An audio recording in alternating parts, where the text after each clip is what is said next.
¿El cine desde una perspectiva espiritual? Matrix, El efecto mariposa, Lucy, Constantine, Inception y Sense8 son algunas de las películas que hemos abordado en Trivium Espiritual. Acompáñanos todos los sábados a las 2 de la tarde, hora Ciudad de México, a través de Bytes Radio en TuneIn o en la transmisión en Facebook de Mensajes del Corazón.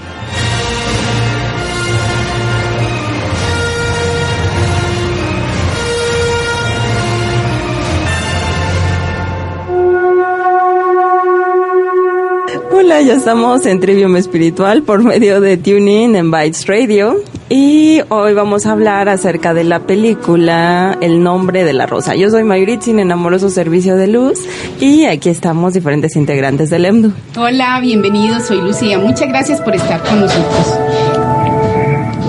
Esa fue Lucía sin micrófono. Hola, yo soy Gálata. Muchas gracias por estar con nosotros. Hola, yo soy Adriana. Bienvenidos a una nueva emisión de Trivium Espiritual. Y como cada semana tomamos hoy la película de El nombre de la rosa, que es una película bastante interesante. Tiene mucho contexto, mucho contenido.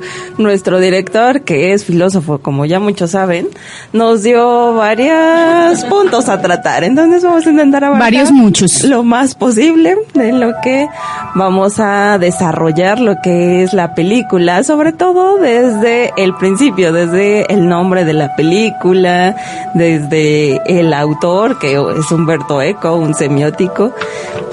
Y vamos a... Esto es necesario porque la riqueza de la película, todo el conocimiento que él tiene como autor, el autor del libro, también se impregna en la película. Es por eso que es necesario hablar un poco de su riqueza.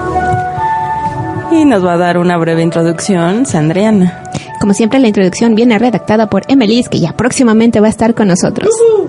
Y bueno, dice, Fray Guillermo de Baskerville es un monje franciscano y su discípulo, el joven novicio Atzo de Melk, le admira más que a ningún hombre, y por eso narra esta historia años después de que ocurra. La trama comienza en noviembre de 1327, cuando maestro y alumno llegan a una pequeña abadía benedictina al norte de Italia. Su viaje hasta ese lugar responde a un claro objetivo: resolver la muerte de un miniaturista en los muros de la abadía. Mientras permanece en la abadía, otros monjes comienzan a desaparecer misteriosamente, cuando poco después son encontrados muertos. El caso, entonces, se complica. La clave del misterio parece hallarse en la biblioteca, donde la investigación de Guillermo le conduce a descubrir que el motivo de las muertes es un tratado que aborda sobre si la risa es lícita o no. La llegada del inquisidor Bernardo Guy complica la investigación y enfrenta a Guillermo con su propio pasado. Mientras tanto, Atzo tendrá otras preocupaciones cuando conoce a una joven que no tardará en seducirlo. El nombre de la rosa es una película de misterio de 1986 coproducida entre Italia, Francia y Alemania Occidental, y está basada en la novela homónima escrita por Umberto Eco y publicada en 1980. Ahí nos daba risa que muestran a las mujeres como lo peor que hay. Siempre están diciendo que ellas son casi las que ocasionan todas las cosas. Pero ahí se ve también que Atzo pues cae en las tentaciones y se llena de culpas. Y decimos, pues, ¿por qué todos lo llevan hacia allá? Incluso la risa lo llevaban hacia algo malo. Y nosotros desde el EMDU conocemos que la risa es un medio hacia la liberación y es la disolución del ego. Y en la película decía, no, es que si hay risa, no hay fe. Nosotros decimos, no hay fe, o realmente no hay control sobre sí, es otros. A través del miedo. Así es. Y eso es lo que vemos durante toda la película, que se busca el control. El control a toda costa. Pues dicen que uno de los sentimientos con los que más fácil pueden mover a las personas, bueno, a ciertas personas, es el miedo. Y es lo que actualmente los que todavía van a la iglesia ven que el padre siempre les dice, y arrepiéntanse porque si no los van a salvar de todos sus pecados. Y así de, no, que Dios siempre está feliz y que somos a imagen, semejanza de Él y por lo tanto podemos ser felices. Pero yo creo que aquí es bueno identificar que una cosa es la religión, las religiones, y otra cosa es la espiritualidad. Y precisamente hablando de religiones, es muy común el que se tengan mecanismos de control. Imagínate si no se salen del carril. Se salen del huacal y luego cómo los van a tener ahí. Y también lo que decíamos es que el nombre de la película, el nombre de la rosa, ¿por qué lo tituló de esta manera? Para empezar, Umberto Eco nos puede hablar un poco más acerca de Lucía, que es un personaje especial. Al micrófono. Umberto Eco fue un escritor, dice, filósofo, profesor de universidad italiano. Él nació en Alejandría en el año de 1932. Fue muy prolífico pues en sus obras. Fue autor de numerosos ensayos sobre semiótica, estética, lingüística y filosofía, así como de varias novelas. La más importante fue El nombre de la rosa, y murió recientemente, en el año 2016, en la ciudad de Milán, también en Italia. Uh-huh. Y comentábamos que El nombre de la rosa fue su primera novela, entonces aquí metió todo, muchos simbolismos, y comenzando desde los nombres de los personajes, el nombre de la obra, El nombre de la rosa. Decíamos, ¿por qué se llama así? Decíamos, bueno, pues lo más claro es porque pues esta chica con la que tuvo su primer encuentro, pues nunca supo su nombre, entonces decimos, bueno, pues era hacer esa relación con esta mujer, como saber un poco más de ella. Y no sabía su nombre, pero él se identificaba que estaba enamorado. Sí, el encuentro no fue tan casual. Sí, sin saber. De hecho, para él fue demasiado trascendental. Lo siento yo como que él entró a la abadía siendo una persona y salió siendo otra. Ya había conocido no solamente las mieles del amor, sino que había conocido también el tema de la lógica, porque él estaba en ese aprendizaje con su maestro, con el fraile. Sí, y ahí el maestro juega un papel muy importante. Pero retomando lo del nombre de la rosa, veíamos que la rosa tiene diferentes significados. En la época de la Edad Media se tomaba con mucha importancia esta rosa, e incluso tenía diferentes cosas acerca de que la rosa era identificado como una línea tipo el meridiano de Greenwich, pero lo estaban relacionando con el lugar donde fue sepultada María Magdalena. Eso también se menciona en otra película que vamos a abordar la próxima semana, El Código Da Vinci. Y aquí lo que se busca es como indicar que donde está la rosa es donde se va a dar ese lugar especial donde está el cuerpo de María Magdalena. También estuvimos viendo que otros filósofos estuvieron estudiando acerca de la rosa como la esencia, porque decían, ¿dónde está la esencia de la rosa? ¿Realmente es solamente el objeto o va más allá? Hay también una canción de Mecano que dice, una rosa es una rosa. Y también una famosa frase de una conocida escritora norteamericana que luego se fue a vivir y vivió pues muy largo tiempo en Francia, llamada Gertrude Stein. Ella decía que una rosa no dejaría de ser rosa y de esparcir su olor, aunque se llamase de otro modo. Muy bonita su frase. Uh-huh. Y también acerca de estos especie de fractales, que una rosa es una rosa, es una rosa, es una rosa, haciendo alusión a los fractales, que también se ve incluso cuando empiezan a entrar a la biblioteca, que se ve la escena como de Escher. Entonces ese es muy repetitivo, los fractales, como es arriba, es abajo. Así y más es. Escaleras. Uh-huh. Tanto que el discípulo se perdió. ¿Dónde estás, maestro? ¿Dónde estás? La obra de Escher que menciona Mayuritzin se llama Relatividad y es una pintura, no sé si es pintura a cuadro, donde se ven muchas escaleras y es del año de 1953. Ahí también podemos ver cómo Umberto Eco metía significados y alusiones de muchas cosas, por ejemplo, esto de la rosa, esto de el laberinto, pero también en los mismos nombres de los personajes. Que no sé si me estoy adelantando. No, sí, ok. Entonces, ustedes dirán, bueno, si él es una persona que se dedica a estudiar los significados de las cosas y a meterlos por ahí escondidos a ver si los cachan las personas, ¿por qué no también meterlos en los propios nombres de los personajes? Y en este caso, el nombre del personaje principal, que es Fray Guillermo de Baskerville, está compuesto de dos, digamos que investigadores muy inteligentes. En este caso hace alusión a lo que es la obra del Sabueso de Baskerville de Sherlock Holmes y a William de Ockham. Que también ahí viene la parte de la navaja de Ockham, que me pueden ayudar. Sí, que es un principio de este investigador que decía, bueno, si tomáramos una navaja, si tuviéramos una manzana, para llegar a la esencia, él fue un filósofo, me parece, de medieval. Entonces agarraba, aquí estaban buscando la esencia de las cosas. Si tomabas una navaja y decía, y lo empiezas a pelar y poco a poco lo empiezas a rodear, pues al final de cuentas te quedas sin manzana, dice, no llegas a nada de esencia. En cambio, si haces un corte transversal, puedes ver que ahí puede estar más para observar, digamos, pero realmente donde está la esencia es en el todo de la manzana, en la forma de la manzana.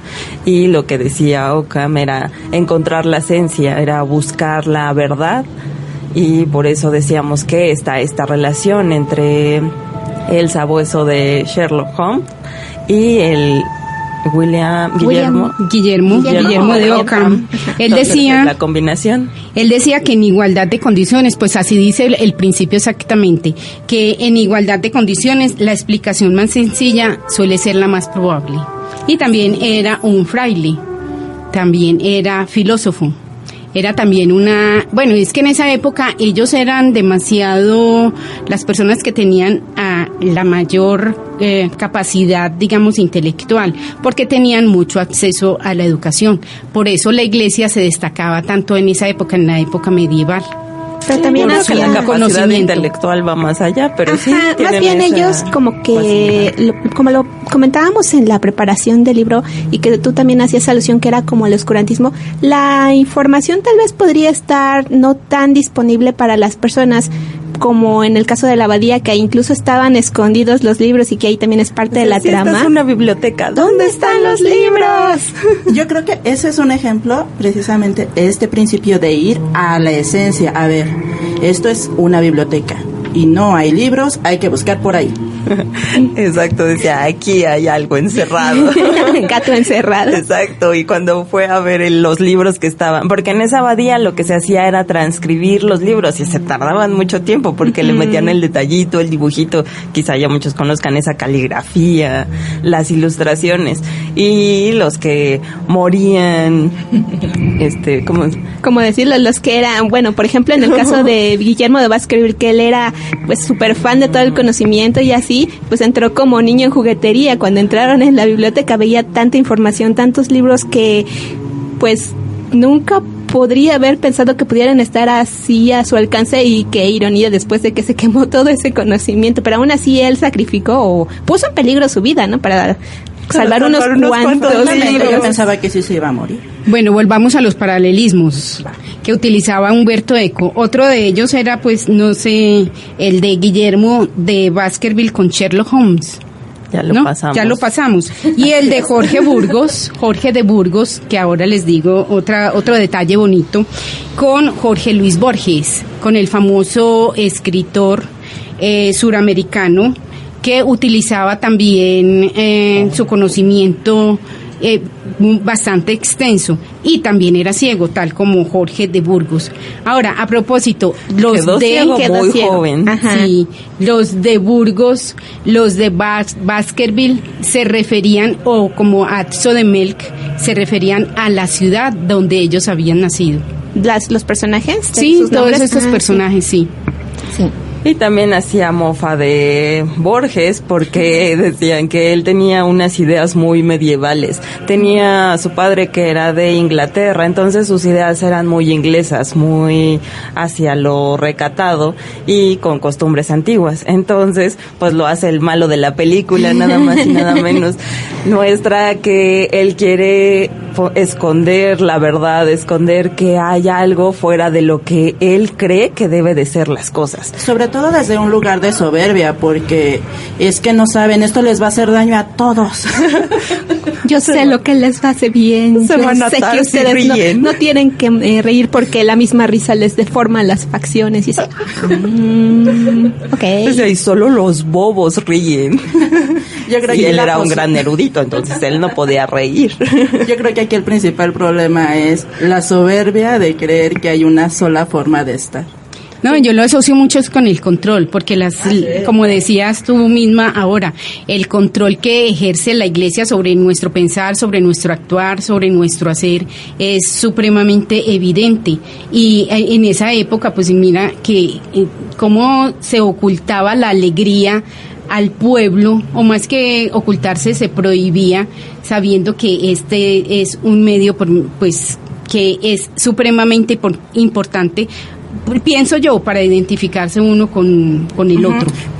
Me parece que es por asuntos de control, pero además de represión, porque ellos se reprimían terriblemente en todos los aspectos. Si se reprimían en expresar alegría, ahora imagínense en los aspectos más naturales, como la sexualidad, inclusive veían a la mujer como un peligro. Imagínense. Y se iban al oscurito.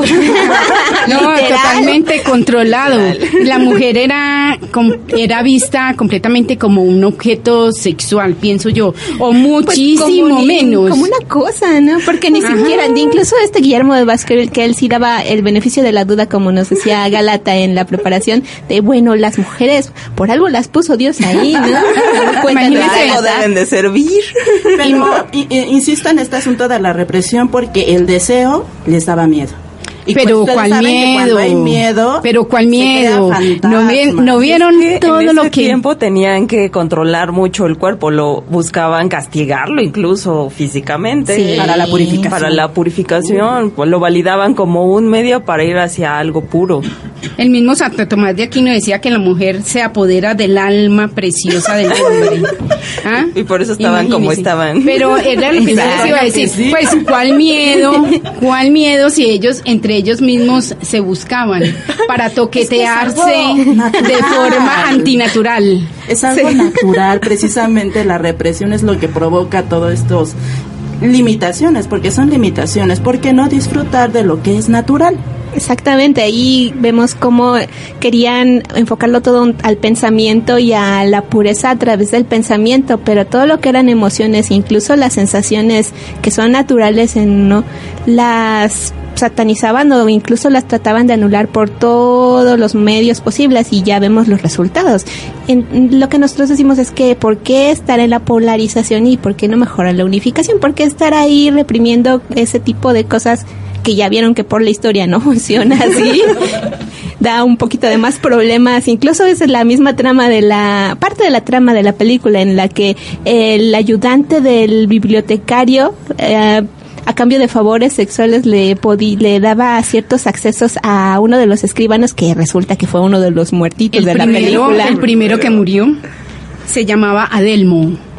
Y él fue el primero que murió, pues como ¿cómo fue? Pues fue tan hondo su pecado que decidió suicidarse a cambio de, digamos, liberar su alma de tan hondo pecado. Wow. Así estaba, llenos de culpa y de juicios.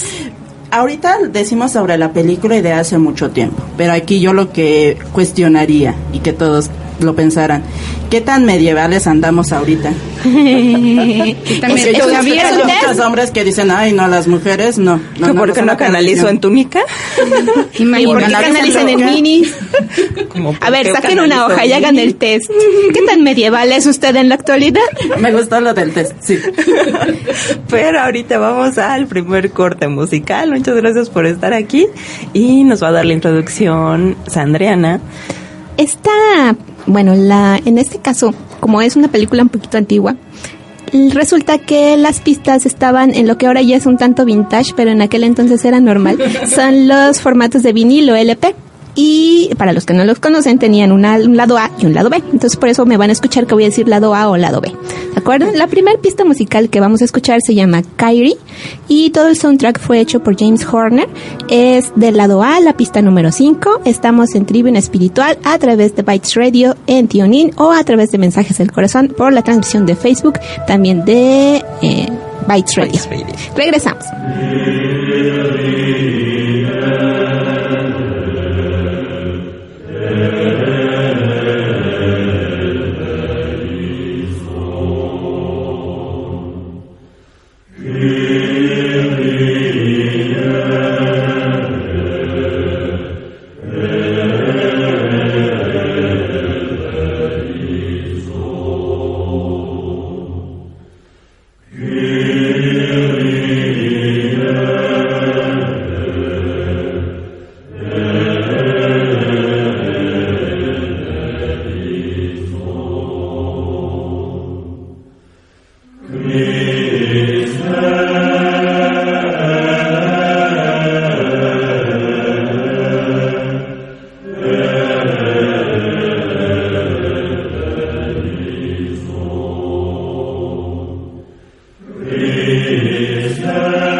Ya estamos de regreso, esto es Trivium Espiritual por medio de TuneIn, de Bytes Radio o también por Facebook de Mensajes del Corazón o de Bytes Radio. Hoy estamos hablando acerca de la película El nombre de la rosa, basada en el libro de Umberto Eco, un importante semiótico.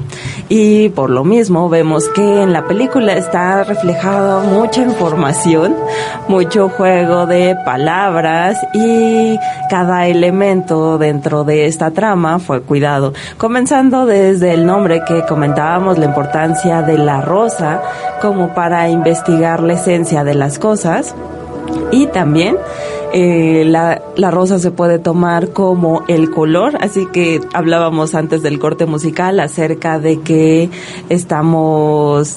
que en la película tenían la idea de que las mujeres eran el camino hacia la perdición.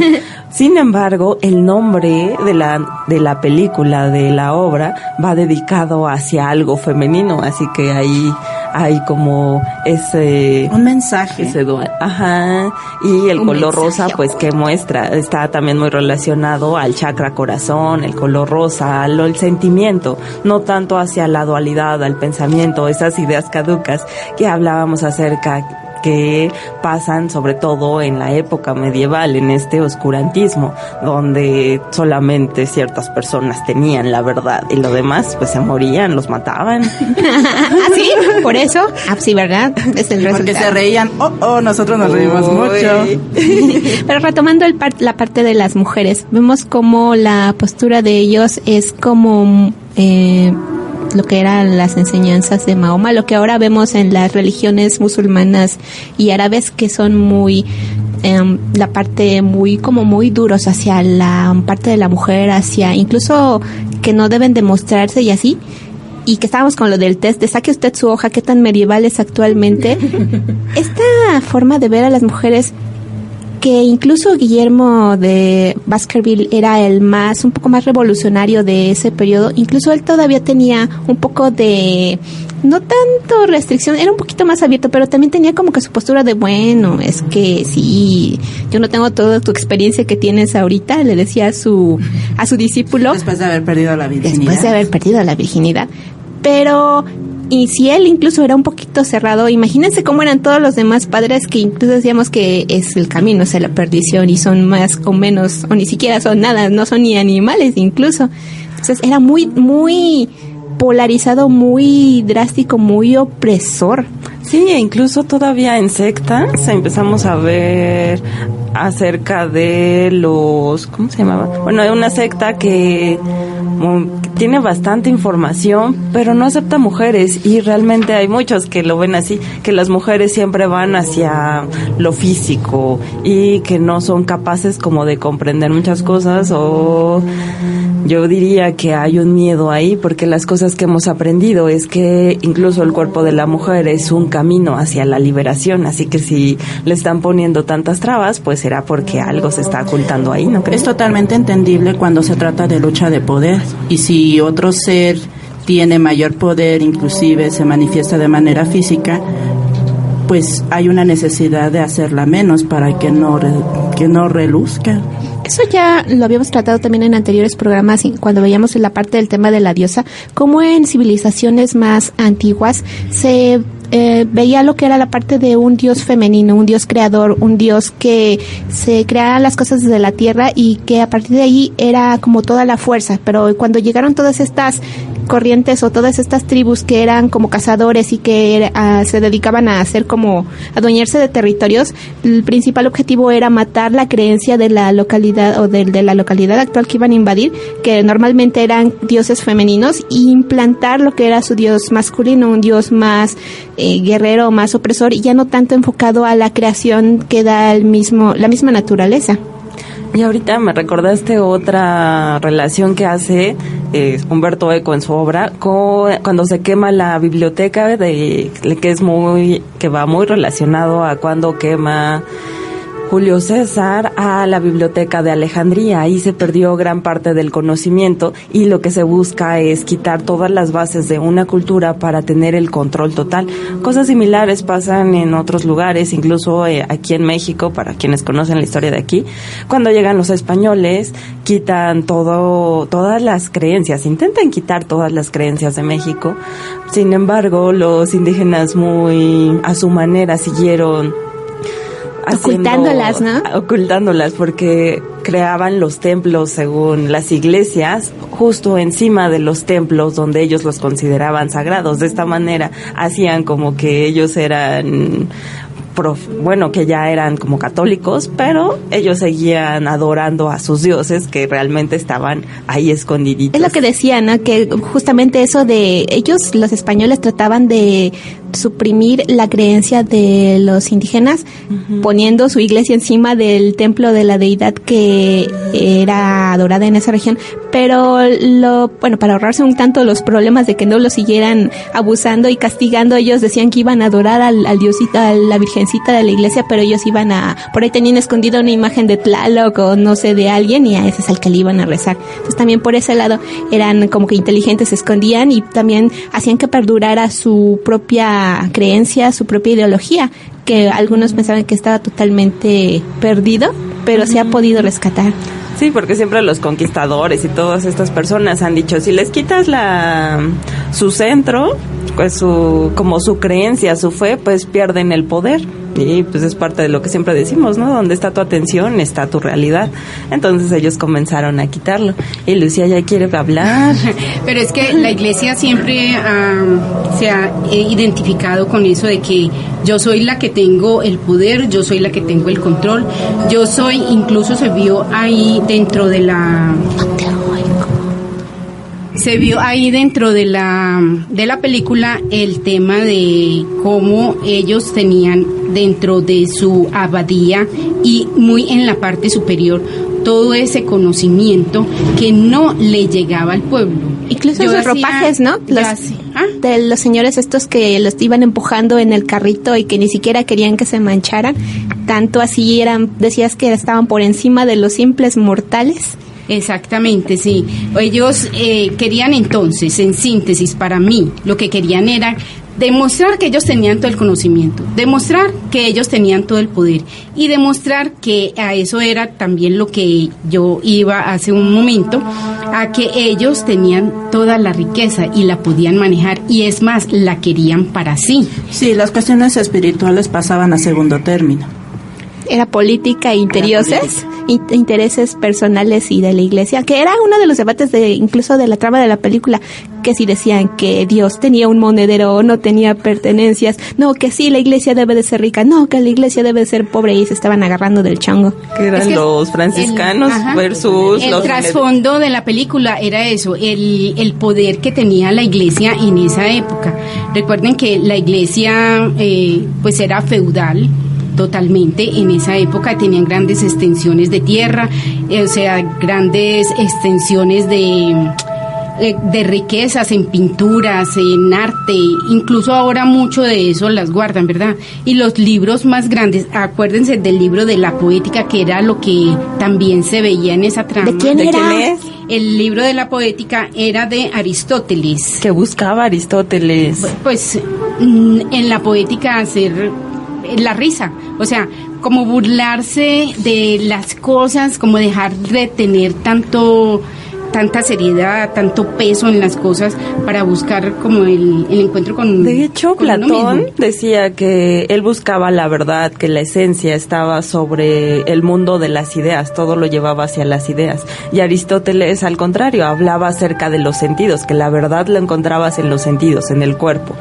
Y justo la poética es una obra donde Aristóteles busca indagar más allá de los sentidos. Se acerca un poquito a Platón. Exacto, era un parteaguas. Pero la forma en cómo se estaba tratando de acercar era por medio de lo que decían de la sátira y de la comedia. Y incluso por eso era un libro que aborrecía Jorge de Burgos, porque hacía hincapié en enseñar por medio de la risa.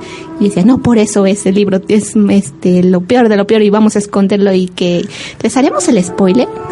Sí. Pues sí, ya. Se supone que ya vieron la película. Incluso por eso en una parte, en una esquina del libro, es donde le ponen tinta, pero tiene como un veneno arsénico, que es arsénico. Y es por eso que los monjes, cuando se morían, los encontraban con un dedo negro y con la lengua negra. Qué costumbre de babear los libros.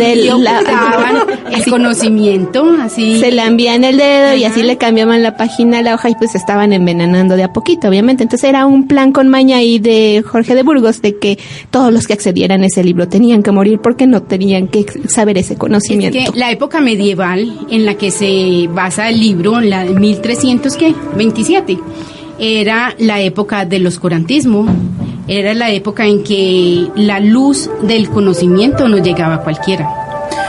Por eso me llama la atención que precisamente los franciscanos hablaban de un desapego del mundo. También reconocía Guillermo que San Francisco también reía. Entonces realmente eran una amenaza visto desde ese lugar de poder donde no querían que las personas estuvieran en un mejor estado. San Francisco reía, pero era el defensor de ese tema de la pobreza para la riqueza, ¿no? Una canalización que nos hizo San Francisco de Asís, el día que estábamos preparando, o la noche que estábamos preparando este tema, decía que era como una no identificación con el cuerpo. Ajá, el desapego del mundo, porque si no tienes nada en el mundo, no te arraigas a él. Y aparte encontraba esa conexión hacia la pureza cuando se identificaba con lo más sencillo, con lo más inocente. Él por eso también siempre estaba con los animalitos, con la naturaleza. Y por eso hablaba él acerca de la pobreza, porque lo del mundo no significa lo que él realmente era.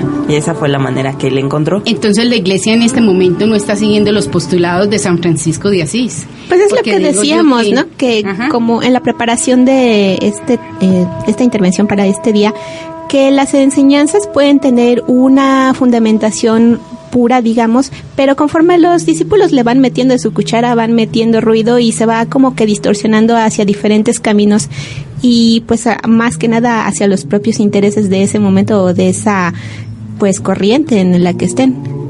De ahí la importancia de los canales puros y las enseñanzas que se sigan. Pero los canales puros los mostraban ahí por medio del sufrimiento, la flagelación, que era tan utilizada también en esa época. Ay, eso no era puro. No, esa es la idea. Según ellos.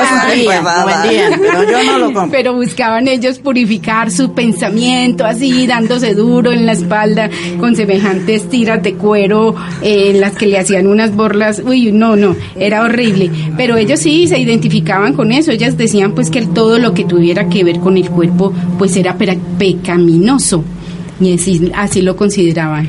Pero bendito Dios, estamos en otra época. ¿En qué no estábamos con lo de qué tan medieval es usted ya en el test? Sí. Yo, por ejemplo, en la religión católica no identifico el por qué, o bueno, de pronto tengo una teoría del por qué los sacerdotes no están casados, y es por el tema también de que la iglesia tiene miedo de la duda de por qué no hay poder. Mujeres ahí. Creo que traigo ese tema últimamente. Hace poco estaban cuestionando esa posibilidad. Pero más bien es porque ya ahorita no tienen muchos fieles, ya no tienen muchos que desean ser sacerdotes. Ser incluyentes. Para sobrevivir como institución necesitan incluirlas. En realidad no es porque las sientan aptas. No es porque pero yo lo que digo es que es más un tema económico. Entonces sí. Volvemos a los inicios de la iglesia, que ellos querían manejar el tema social, político y económico. Buen punto. Y ahí se veía cómo ellos realmente manejaban todo, porque si no pasaba por como su dictamen, ¿no? Las ideas que ellos tenían no pasaba, o inclusive pues las personas que decían, es que él fue, porque todos lo relacionaban a los espíritus malignos, así de, la explicación más lógica era que alguien había sido hechizado por una mujer porque tenía un gato negro y tenía un corazón de humano, bueno, que ni siquiera era de humano, era de res. Pero bueno, entonces esas eran las pistas que ellos tenían, y pues con esas bases ya iban a matar a uno, y él decía, no, es que eso no tiene relación con eso, tiene relación con el dedo negro y las lenguas negras. Y si lo matan, va a volver a morir otra persona, y todos lo vieron como que, porque aparte lo relacionaban las muertes con el apocalipsis. Decir eso era algo muy peligroso, porque en aquella época cuestionar al inquisidor pues era herejía. No, totalmente era tu sentencia de la muerte. Sí, por eso. Ella era una diferencia, se veía de la razón, sí, de Guillermo, que vino a ponerlo como en orden con la superstición que ellos manejaban en la abadía, basados pues en todo este conocimiento que tenían. Ya nos vamos al siguiente corte musical que nos va a dar la introducción Sandriana. Como ya les habíamos mencionado, este soundtrack está elaborado por James Horner. La segunda pista que vamos a escuchar es The Lesson, o La Lección. Es del lado A, la pista número 4. Estamos en Tribuna Espiritual a través de Bytes Radio, en TuneIn, o a través de Mensajes del Corazón en la transmisión de Facebook y también de Bytes Radio. Regresamos.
Ya estamos de regreso. Esto es Trivium Espiritual por medio de Bytes Radio en TuneIn o en la página de Facebook de Bytes Radio o de Mensajes del Corazón. Hoy estamos hablando acerca de la película de El nombre de la rosa.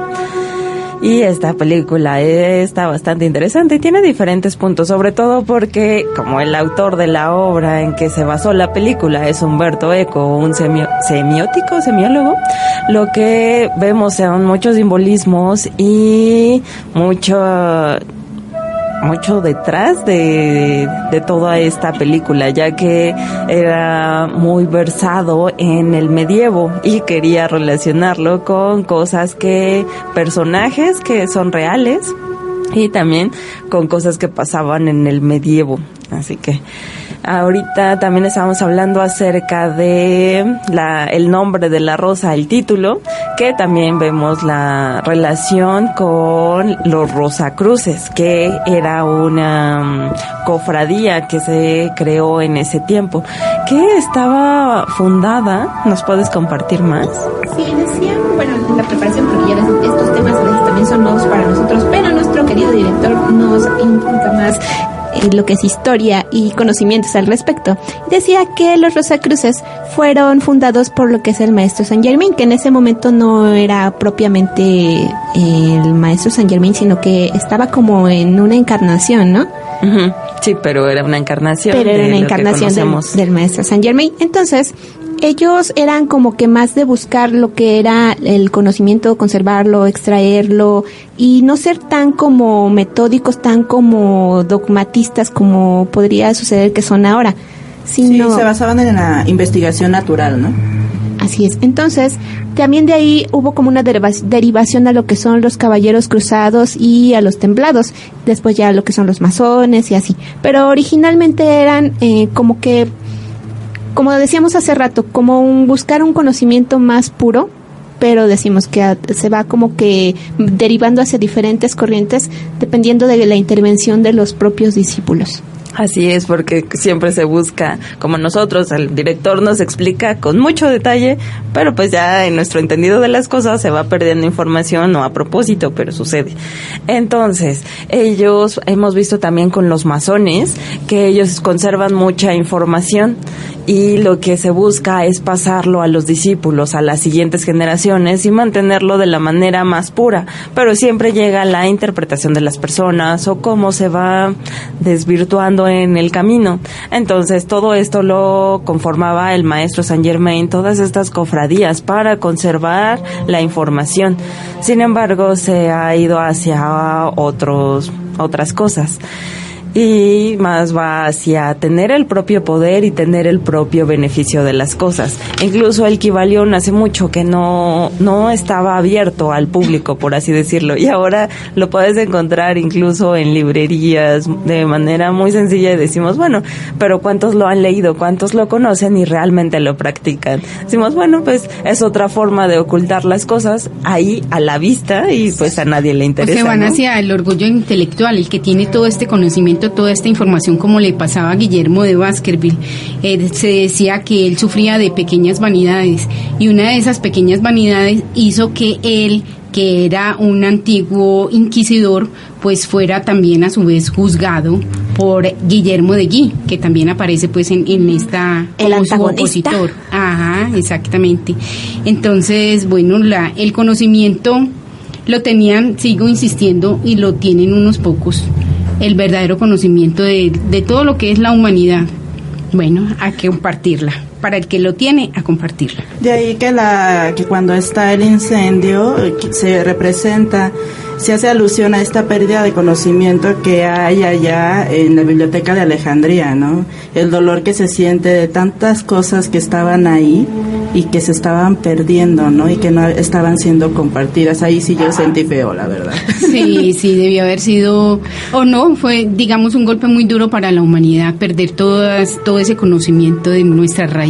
Que ese es el entendido que decían, que con esa quema de Alejandría se había perdido todo, pero hay una como corriente que dice que no, en realidad todo está perdido, que está escondidito ahí en la Biblioteca del Vaticano. A ver, cuéntenos de la Biblioteca del Vaticano. Pues eso también lo vemos reflejado en la película de El Código Da Vinci. ahí es donde se dice que a esta biblioteca no tienen acceso todos, simplemente ciertas personas, y solamente puedes acceder a los libros que tú sabes que existen, y nadie sabe en totalidad, a ciencia cierta, qué es lo que hay ahí adentro. Entonces es como que pues sí, ahí hay mucho conocimiento, puedes acceder si sabes que hay ahí, pues cómo funcionan esas cosas. Sí puedes, pero no puedes. Me llamaba mucho que hay algo ahí. Sí. Exacto. Me llamaba mucho la atención también que en esa biblioteca que quedaba en lo alto de la abadía se accedía a través de 314 escalones. Yo lo asemejaba con el número pi, con el 3.1416. Y otra cosa era que a medida que se iba ascendiendo, también los libros podían ser muchísimo más, digamos, importantes en el tema del conocimiento o en muchas ramas del conocimiento. Sería validar un poco lo de los niveles y como la dualidad, ¿no? Y incluso lo que decíamos era que estos niveles de la biblioteca eran exactamente iguales, subías y era igual, subías y era igual. Entonces era, para empezar, era un poco del fractal y también la relación del como es arriba, es abajo. Y realmente no encuentras hacia dónde. Ya desde otra óptica, pues si nos perdemos en el fractal, nos estamos alejando de la unificación. De ahí lo importante que con esta otra mirada, que afortunadamente no estamos en la época medieval, aunque algunos insistan, tenemos la oportunidad de ir más allá de los niveles y realmente tomar conciencia que todos somos uno. Pues el amor no prevalecía ahí, por lo tanto todo el tema era de separación, no de unificación. Ellos yo creo que ni siquiera conocían esa palabra, no se les pasaba por acá. Y por eso es que nosotros estamos desarraigándonos de tantas ideas erradas de que Dios es el que está por allá sentado en su trono esperando que hagamos algo para darnos en la mano. Sobre todo este asunto de los creyentes y los sapientes, ¿no? Generalmente los que saben mucho son ateos y ay, pobres tontos los creyentes, pero no, la aspiración no es ser creyente, sino sapiente, y mucho tiene que ver con la experiencia en que efectivamente con una visión de unificación y de amor se pueden hacer más cosas que, como vemos en toda esa película, que es de dualidad. Se hace un relajo y hay mucho sufrimiento. De dualidad y de miedo. Otro punto que a mí me parecía importante que se los compartía era el tema de cuando estaban en ese laberinto el Guillermo de Baskerville. A Lucía le gustó el laberinto. Sí, eso parece. Y los escalones. Así como así como las obsesiones estaba. Sí, las obsesiones de Borges. Estaban, me van a dejar decir, señoritas. Que estaba Guillermo de Baskerville con Atzo de Melk, que era su ayudante o su novicio, en el que le decía el novicio: me perdí, maestro, me perdí. Y el maestro decía: aquí estoy, como queriendo decir, te estoy esperando, estoy esperando que tú llegues para brindarte todo este conocimiento que yo tengo.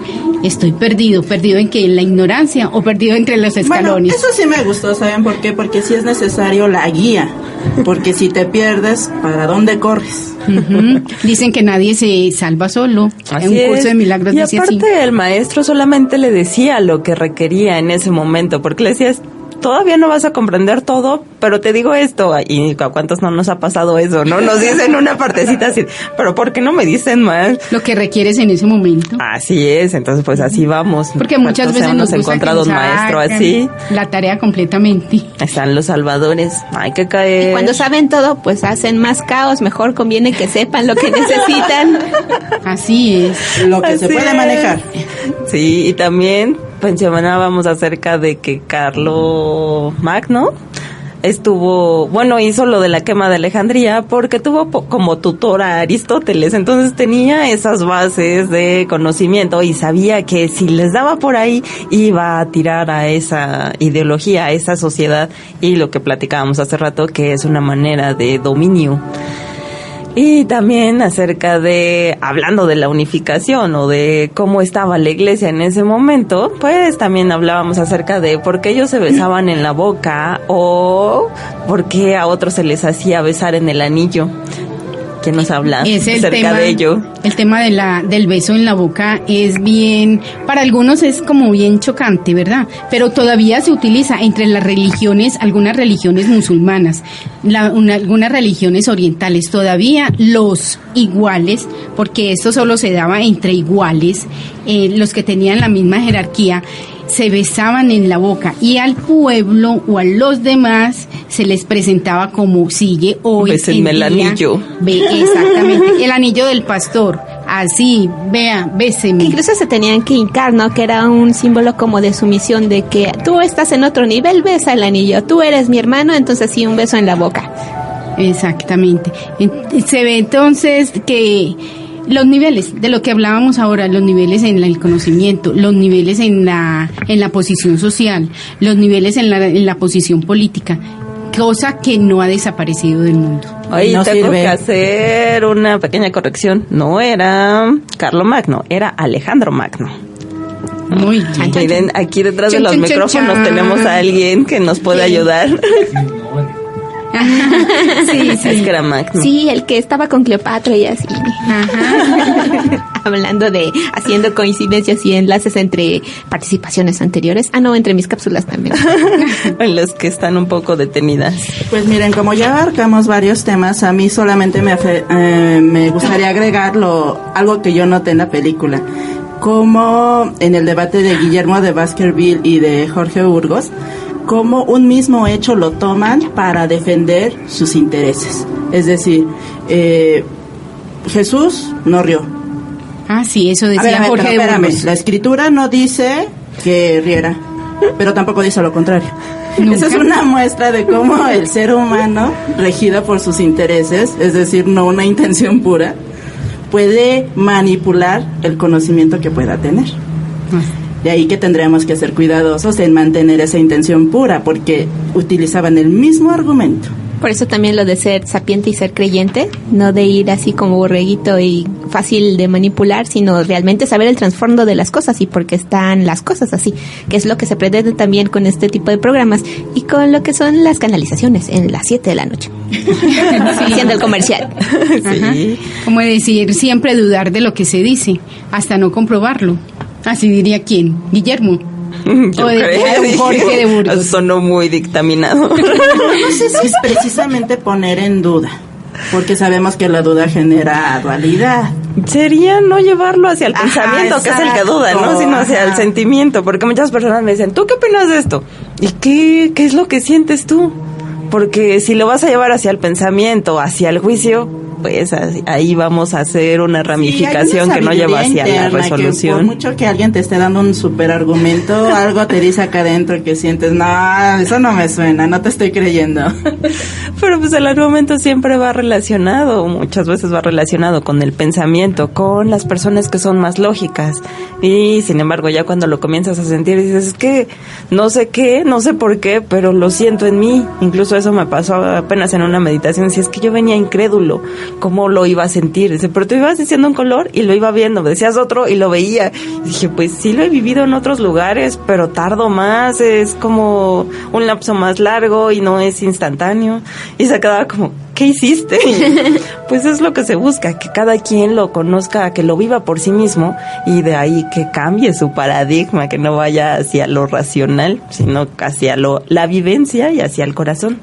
Hacia el sentimiento. También mucho nos dicen de que las propias barreras y limitaciones son las que nosotros nos ponemos, porque originalmente ya venimos con todo, con esas dones, con esa abundancia que muchas veces buscamos y que solitos por nuestra forma de pensar, por nuestra forma de no creernos merecedores o de ponernos como que el pie a nosotros mismos, bloqueamos todo ese flujo. Entonces es como lo que decimos de ser un canal, y al ser un canal pues simplemente quítate y haz que los demás hagan, y a través de eso ya fluye como deberían de ser las cosas. Sí, porque incluso con las canalizaciones he visto a otras que les dicen, es que di esto, es que no lo quiero decir, y les da un pavor. Así de, bueno, pues si te estás poniendo en el papel de canal y realmente buscas esa pureza, ¿por qué te vas a interponer tú? ¿Por qué anteponer la importancia personal? ¿Qué van a decir de mí? ¿Qué van a creer de mí? A lo que le va a servir a la persona. Eso sería hacer un canal puro, hacerte a un lado y hacer lo que se requiere en ese momento para ayudar a la persona.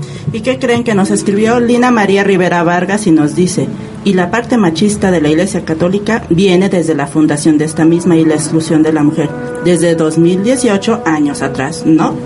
Como pregunta. Sería bueno preguntarle a la maestra María Magdalena sobre ese pedacito de la historia. Lo que dice María Magdalena es que a ella no se le veía bien que estuviera de la mano con el Maestro Jesús, y por eso muchas personas en ese tiempo buscaban hacerlo a un lado, y dice que sí podría estar relacionado a ella, que ahorita la iglesia está de esa manera, porque ella incluso se ponía a discutir temas teológicos o muy filosóficos para esa época, y no era bien visto en ese momento. Eso es lo que nos muestra María Magdalena. Sí, yo me imagino que ella sufrió mucha discriminación, tal y como ocurre hoy en día, como sigue ocurriendo.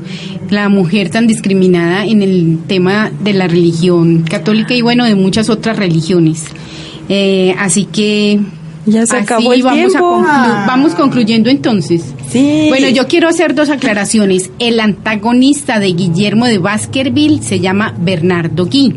Y la otra es la frase que yo les comentaba de la famosa escritora estadounidense. No es de ella, es de Shakespeare. La de ella es: una rosa es una rosa, es una rosa. Uh-huh. Y la de Shakespeare es que una rosa no pierde su aroma porque deja de llamarse rosa.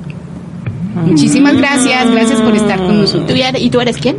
Yo soy Lucía y los espero a las 7 de la noche, Lucía. Hora Ciudad de México, también en la página de Mensajes del Corazón para la transmisión en vivo. Sí, hoy festejamos el primer año de las transmisiones en vivo de Mensajes del Corazón. Al rato platicaremos un poco acerca de la historia, que quizá ya la conocen.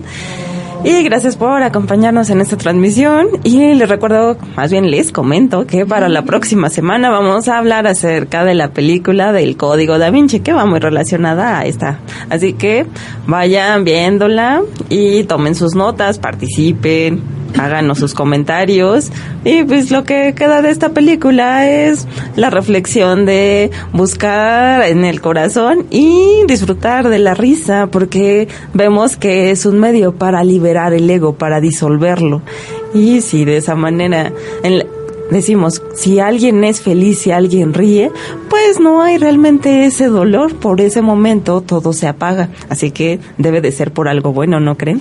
Como decía el filósofo Guagua, la felicidad siempre manifiesta. Sí, yo soy Mayuritzin en Amoroso Servicio de Luz.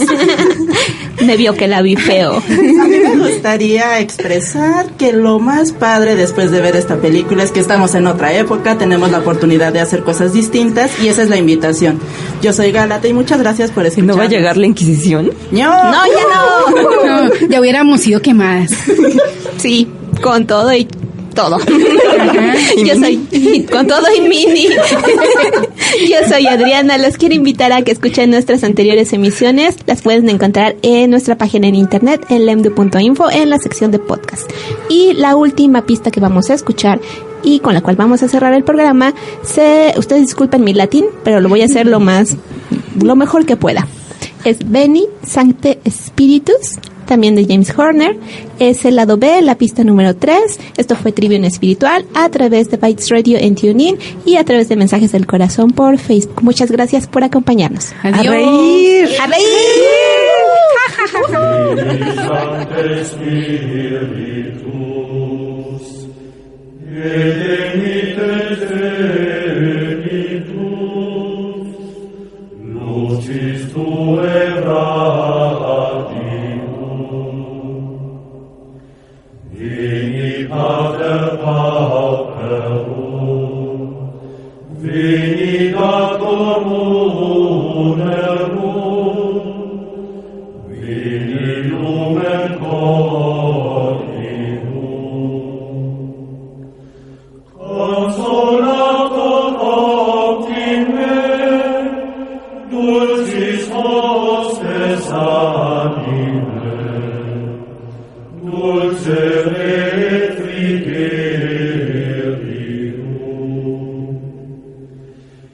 In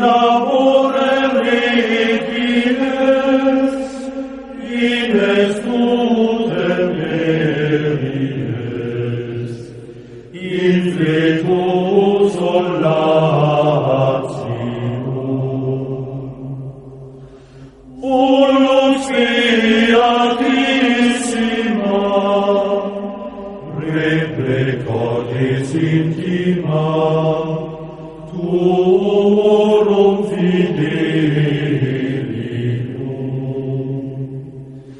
Sine tuo nomine, nihil est in homine, nihil est in nos sinum.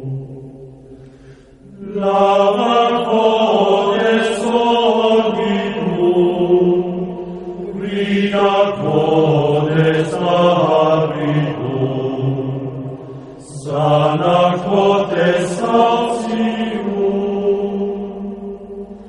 flecte codes rigidum, fove codes rigidum, rege codes divinum, naguis fidelibus, in te confidentibus, sacrum septenarium. Da virtutis meritum, da salutis exitum, da perdende gaudium. Amen. Alleluia.